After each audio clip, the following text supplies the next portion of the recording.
अब इसमें जो आप प्रोनाउन डिटेल में देख रहे हैं, इसमें ये बताया गया कि प्रोनाउन जितने भी प्रकार के होते हैं उन सभी प्रकार का डिटेल है कि यदि पर्सनल प्रोनाउन जैसा कि बहुत ज़्यादा पॉपुलर है, इसके बारे में पहले हम लोग सीखते हैं कि पर्सनल प्रोनाउन क्या होता है। पर्सनल प्रोनाउन में होता है I, we, you, they, he, she, it, एक एक करके इसके सीखते हैं और सबसे ज़्यादा इम्पोर्टेंट यही है, ठीक है। बाद में हमारा ये सब जो दिखाई दे रहा है बहुत सारे ऐसे वर्ड्स हैं जैसे पॉजेसिव। पॉजेसिव प्रोनाउन क्या है? Mine, ours, yours, theirs, his, hers और इट्स। एक चीज और आप लोगों को नहीं दिखाई दे रहा होगा, का वर्ड आपको इस पूरे टेबल में दिखाई नहीं दे रहा होगा। आपको क्या दिखाई दे रहा है? माई की जगह पर माइन दिखाई दे रहा है, आवर की जगह पर आवर्स दिखाई दे रहा है, योर की जगह पर योर्स दिखाई दे रहा है और हिज की जगह पर हिज ही है, मतलब कुछ कन्वर्ट नहीं होते। हर की जगह पर हर्ष दिखाई दे रहा है। तो ये जो दिखाई दे रहा है, मतलब ये जिसके बारे में हमने पढ़ा था प्रोनाउन वाले टेबल में, जिसके बारे में हमने पढ़ा था वो क्या है, ये इसमें क्यों नहीं आया?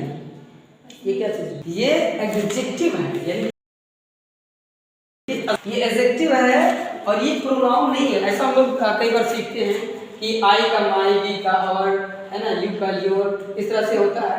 लेकिन ये जो चीज़ है वो पॉजिटिव एडजेक्टिव है और ये जो लिखा हुआ mine, ours, yours, theirs, his, hers और इट्स, ये सब पॉजिटिव प्रोनाउन है, ये पॉजिटिव प्रोनाउन है, ठीक है। इसी तरह से सब का डिटेल दिया हुआ है। डिमोन्स्ट्रेटिव के अंतर्गत this, that, this, those, such, the same, ये सब जो है प्रोनाउन के अंतर्गत आता है। एक बात मैंने बताया था आप लोगों को, शायद ध्यान ना हो, कि जिस शब्द के पहले आर्टिकल का प्रयोग हो उसे नाउन कहते हैं।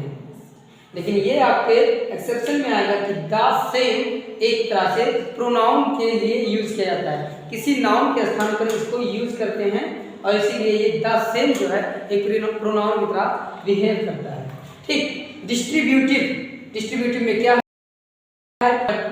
बोथ, ये आपके डिस्ट्रीब्यूटिव में आते हैं।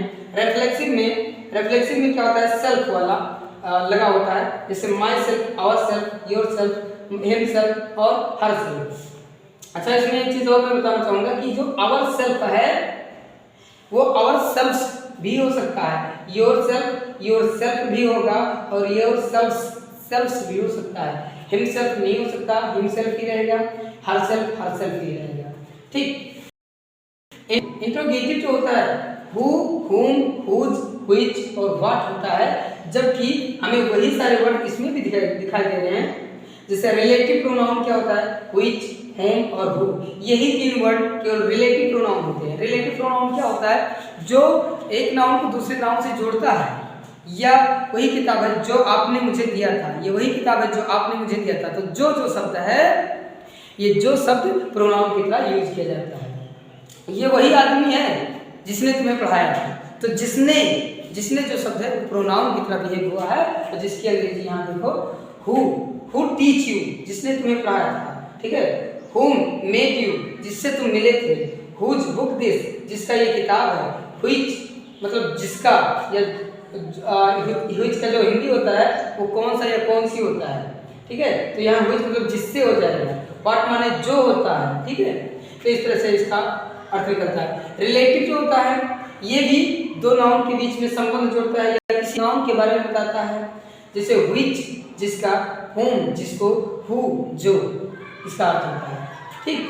फिर आपका इंडेफिनिट प्रोनाउन के अंतर्गत आता है एवरीवन, समवन, नोबडी, ऑल, सम, बोथ, एनी। ये सब जो होता है, एवरीवन मतलब हर कोई, मतलब बहुत सारे लोग हैं, किसका मैं नाम लूं तो सब लोग हैं, तो एवरीवन। समवन मतलब कुछ लोग, अब कुछ लोगों का मैं नाम नहीं लूंगा, लेकिन वही सब लोग, यानी कि सम पीपुल या समवन, समबडी, सम पीपुल आप कह सकते हैं।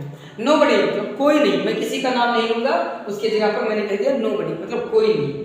ऑल माने सब लोग, सबका नाम नहीं लिया जाएगा, लेकिन सब की जगह पर एक शब्द का प्रयोग होगा ऑल।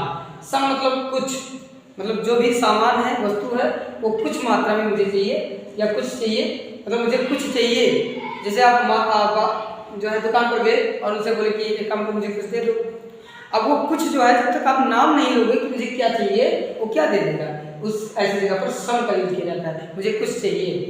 बोथ मतलब दोनों, दोनों का मैं नाम नहीं लूंगा, लेकिन दोनों लोग, एनी मतलब कोई भी, उसका नाम नहीं लिया गया। मतलब इसमें जो वर्ड्स दिए गए हैं उसका आपको नाम नहीं लेना होता, उसकी जगह पर जो यूज करते हैं वर्ड, उसी को प्रोनाउन के नाम से जाना जाता है।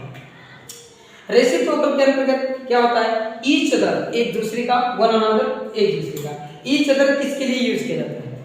मैंने रिसेंटली पिछले सेशन में बताया था, ईच अदर का प्रयोग और वन अनदर का प्रयोग किसके लिए किया जाता है? ईच अदर और वन अनदर के।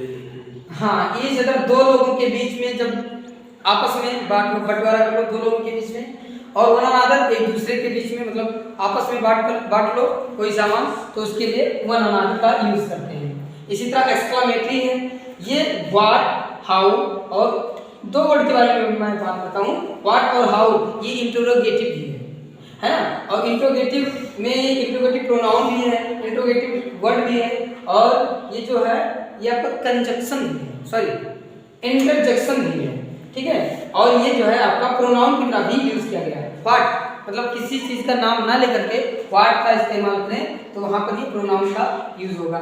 हाउ माने कैसे या जैसे। वाव मतलब अच्छा, ये वाव मतलब होता है एक एक्सप्रेशन है जिसको हम हमारे खुशी के एक्सप्रेस करते हैं, वाव, ठीक है। तो ये सारे जो वर्ड्स हैं ये प्रोनाउन है, और इनका यूज जो होता है वो किसी नाउन के नाउन का नाम ना लेकर के उसके जगह पर इन शब्दों का यूज करते हैं, इसीलिए इसको जो है प्रोनाउन कहा जाता है। प्रोनाउन जो होता है आपको अन्य किताबों में, अलग अलग किताबों में कई प्रकार से मिलेगा। जैसे किसी किताब में आपको 9 प्रकार का मिलेगा, किसी में 8 प्रकार का, और किसी में 11 प्रकार, 10 प्रकार भी हो सकता है। ये अलग अलग बंटवारा करके होता है, ठीक है। तो मेनली ये 9 ही प्रकार का होता है। एक्सक्लामेटरी भी आपको आगे हटा दिया जाएगा, केवल ये 9 प्रकार के प्रोनाउन आपको पढ़ाए जाएंगे, ठीक है। इसी में एक एम्फैटिक प्रोनाउन जो इसमें समावेश कर दिया गया है रेसिप्रोकल के अंतर्गत। तो बस इतना ही, ये प्रोनाउन का पूरा डिटेल था, और जो है इसमें आप पूरे प्रोनाउन को एक एक करके मतलब सारे शब्दों को पहचान सकते हैं। इसमें आप देख सकते हैं कि कौन सा वर्ड प्रोनाउन है। ये कभी भी स्थान पर इन शब्दों का यूज किया जाए तो आप समझ जाइए कि ये प्रोनाउन है।